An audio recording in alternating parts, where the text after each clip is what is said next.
The 6.5 is on the road in Las Vegas at AWS reInvent 2023. We're having incredible conversations about great technologies, useful technologies to really move the needle inside of businesses and everybody out there.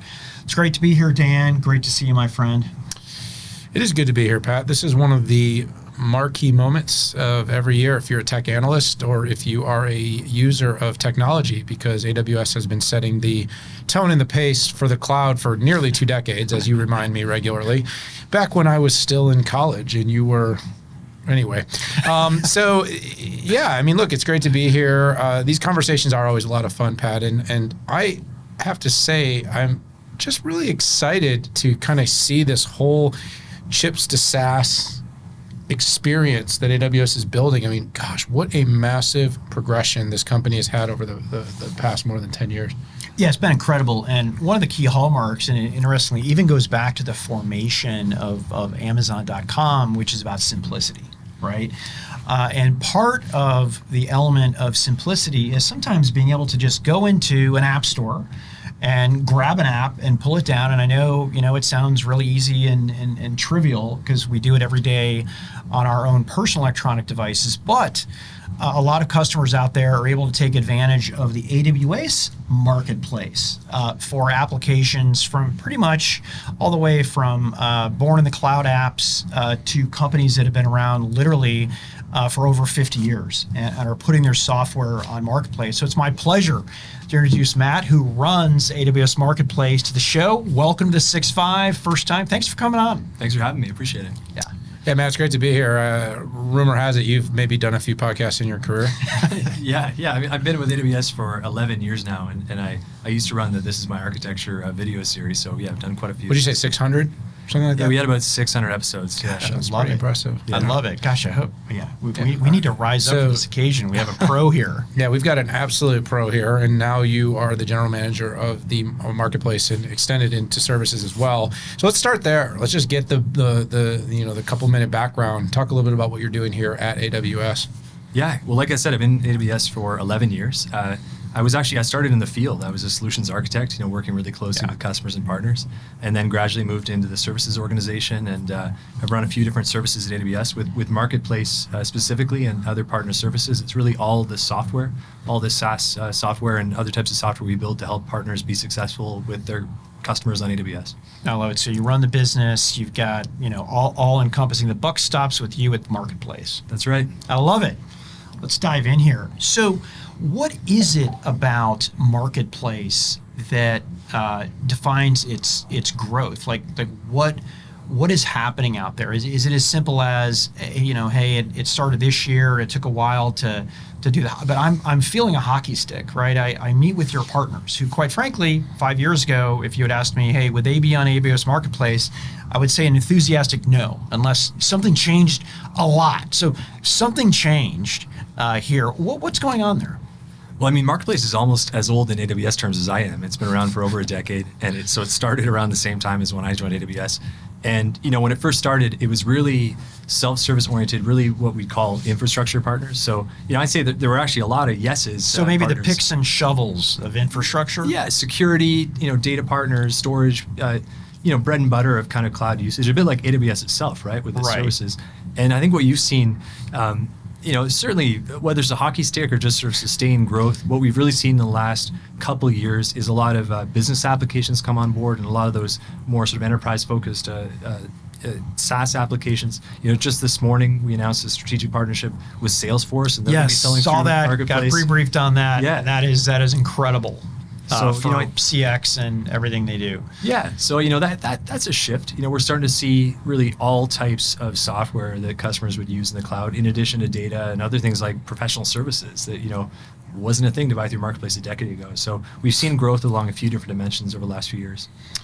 That's actually really interesting. As soon as you said that, I started thinking about all the companies that have seen meaningful monetization shifts in a partnership. And obviously marketplaces are complex. It's complex because where does deals originate? And we know how much complexity it is in the actual global market because we all use it on our phones, whatever device is, right? How do we end up getting that application onto our system and then make it accessible at scale? And so for instance, a partnership like Salesforce, that's really unique because the typical, actually I'd love for you to talk a bit about that, because the typical motion of someone buying Salesforce is it was always very much like, this is just pure SaaS. Like, we are going to start our CRM journey.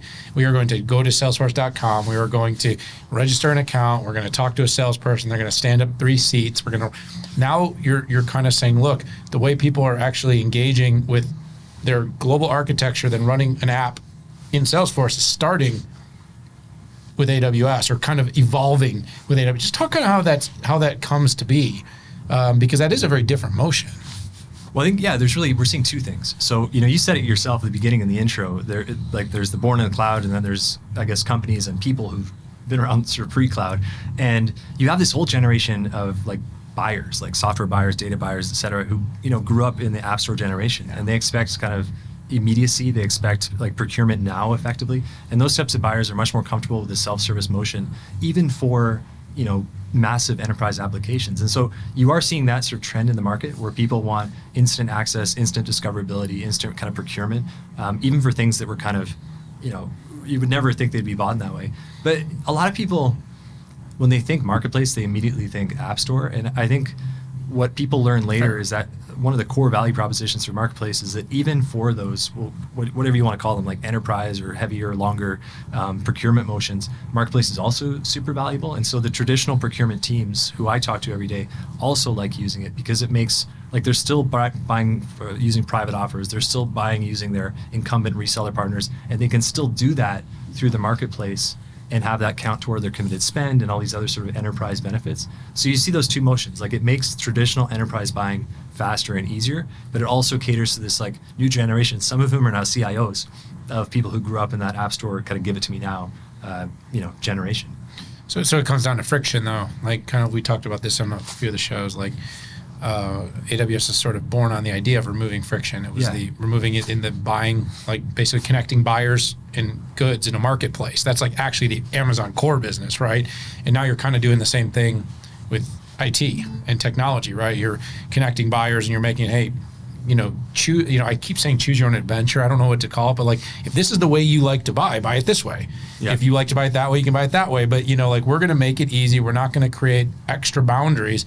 If this is the way you're used to consuming IT, if this is the way you're used to consuming applications, because my point is kind of like, there are really these kind of entrenched buying motions, and as a millennial myself, I do think that, the rising, CIOs that you're mentioning, they've always bought this way. They've always bought with no friction. They've always bought with, they can be up at midnight, tapping away on their keyboards, testing new applications, starting new trials of data platforms or AI tools.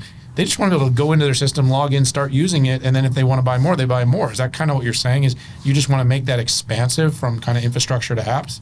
Yeah, I mean, first of all, like, things are just moving a lot faster these days. You need to respond to new trends, whether it's generative AI or whatever, like a lot faster. And often that requires looking at additional third-party solutions, and the ability to buy them and actually put them in the hands of developers like more quickly can sometimes mean life or death in this business world these days. So yes, it's all about speed.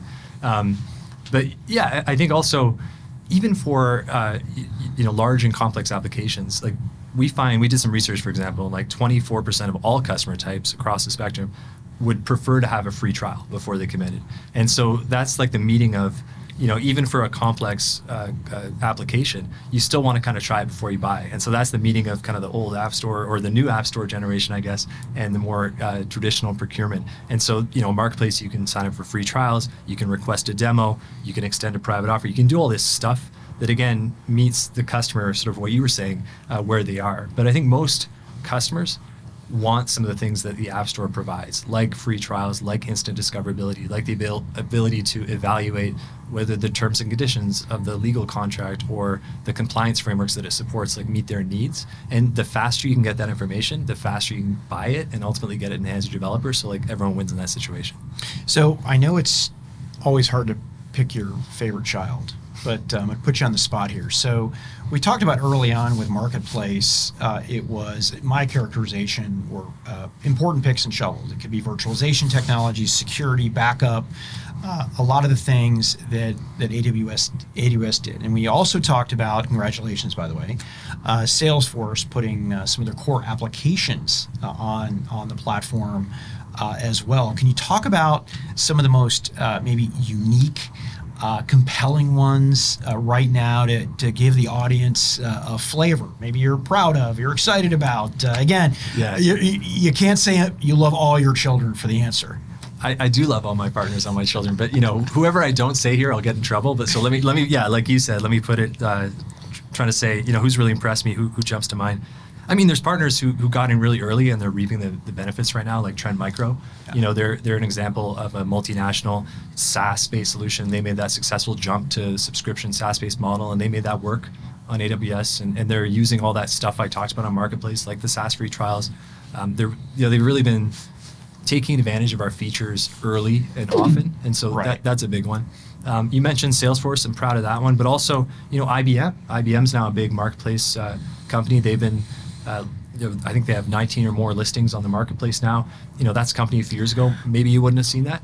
I'm with you. And we interviewed their executives last year at this event, and they were very excited about that. Yeah, and they've been really great to work with, actually, and like really excited. And I was actually just out with them a couple weeks ago in New York, and they're just getting started. So but also people, like, I got to congratulate CrowdStrike. Like, they hit $1 billion through Marketplace is a really key milestone. I mean, that's significant business for them. And that's, didn't just happen. That's because they're investing in a mix of these features that cater to the enterprise buyer, but also, like we've been talking about, some of the, newer capabilities of cloud marketplaces like self-service discovery, and they're kind of getting leads and opportunities and conversions on both ends, and it's leading to big numbers like that. So, CrowdStrike, Palo Alto, another one I'll call out, because it's a little different, and I think in a pretty cool way, is MongoDB, because they've actually, they're kind of radical in a great way. They're pivoting towards a self-service motion primarily on Marketplace, which is really interesting because most software, whether it's new companies or old companies,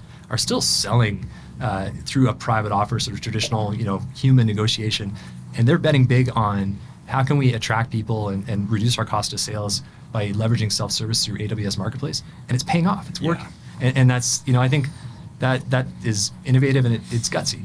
So I like what they're doing too. That was cool. We interviewed Mongo executives too. Yeah, Jonathan Davidson talking about this. So nice. Yeah, we had Jonathan. I love how this is all kind of tying together, almost like we planned it, but we didn't. Just for everybody out there, we did not plan these examples. Yeah, I believe we talked to Jonathan Davidson last year, and their Mongo, their little space over in the Venetian, and they were very excited. I mean, look. You said something that really resonated with me that I think our audience would love to hear about too, is you talked about CrowdStrike getting to $1 billion. You talked about MongoDB moving their sales motion substantially to Marketplace. How important is the Marketplace to AWS's business, and maybe even moreover, how important is it to your partners? I mean, are you seeing meaningful shifts of their revenue to Marketplace-led adoption as opposed to, like you said, more traditional selling motions? Yeah, because I think that reflects the reality of the market. I mean, any complex application for customers these days typically requires a mix of what I would call first party, like AWS services, and third party partner solutions, and you put those together to solve a business case for customers. And the best solutions out there are almost always a mix, and so it totally makes sense that we all rise together. That AWS benefits from making partners first-class citizens as a key part of their portfolio. Marketplace is the way that we do that. Right. And so I think, that sounded a bit like a sales pitch. So let me give it to you in real terms. If you look at like EKS, our Kubernetes console, there's third-party add-ons, and just recently we actually tweaked it. So now you can discover and buy partner solutions in EKS without ever leaving the EKS console. Interesting. I did not know that. So yeah, it is a big deal, because if you're a Kubernetes cluster administrator or developer and you're in the EKS console, like, guess what? Newsflash, you probably have a higher propensity to buy container solutions, right? So the container partner wins there because they get a highly intentioned buyer. The customer wins because they get that partner solution that completes their application.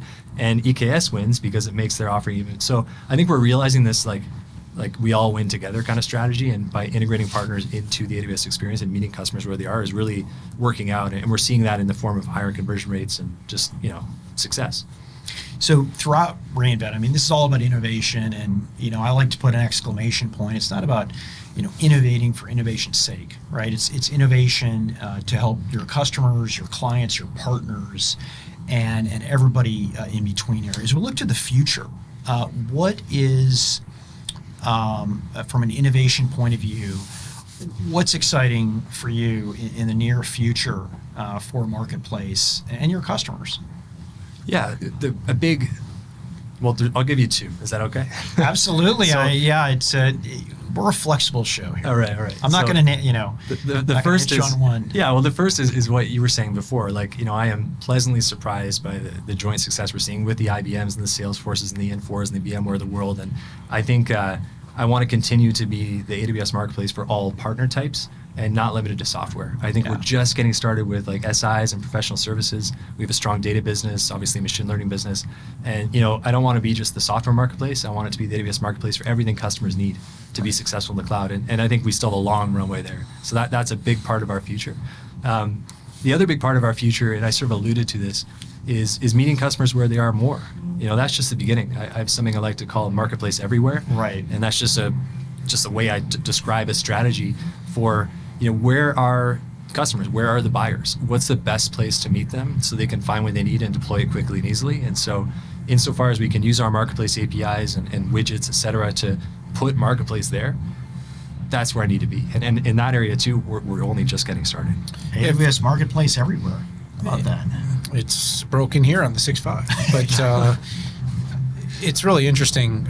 You only said generative AI once, by the way, in this whole conversation, but I have to imagine there's also an era of Marketplace where there's going to be the implementation of your own technologies, building on Bedrock and doing more application matching and helping companies basically optimize everything from workload placement, data fabric, and of course apps that they can use to run their businesses better. I mean, I just see like there's a lot of potential to unlock here in a marketplace, because right now it's still, like you said, it's discovery. It's fun, but how are you matching companies of a similar ilk, genericizing data sets and helping companies that are AWS users in different regions and geographies find the best applications that have helped other companies that are similar. You know what I mean? Like, it feels like there's a lot of opportunity to take your technology, put it to use, and actually make the marketplace even more friendly and usable. Now, again, I'm building product here.